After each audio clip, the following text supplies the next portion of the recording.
Hi guys, today గోంగూర పచ్చడి ఎలా చేద్దామో చూద్దాం. చాలా టేస్టీ రెసిపీ అండి. నాకైతే చాలా ఇష్టం గోంగూర పచ్చడి అండి. నేను గోంగూర పచ్చడి చేస్తా అంటే మా చిన్న బాబాయ్ అయితే మేకని తీసుకొచ్చి దాన్ని తినిపిస్తా ఉండు, తినపోతే దాన్ని టార్చర్ టార్చర్ చేస్తుండండి. దానికి కావాల్సిన పదార్థాలు ఏంటో చూద్దాం. నేనైతే ఒక కప్పు వరకు పల్లీలను వేపుకున్నాను. అలానే కొంచెం సగం కప్పు వరకు నువ్వులను వేపుకున్నాను.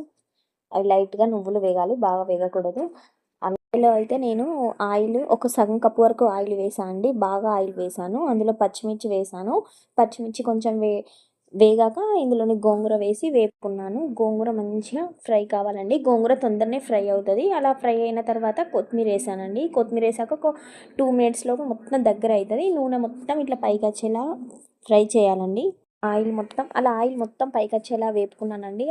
ఆయిల్ మొత్తం పక్కకు అనుకొని మొత్తం గోంగూరనంతా తీసి ఈ ఫస్ట్ పల్లీలు నువ్వులంతా మంచిగా మిక్స్ చేసుకున్నాను. మిక్స్ చేసుకొని అందులోనే వేసాను. ఇప్పుడు మిక్స్ జాడీలోని ఎల్లిపాయలు, జీలకర్ర, కొంచెం సాల్ట్, లైట్గా కారం వేసాను. అలా మిక్స్ చేసుకున్నాను.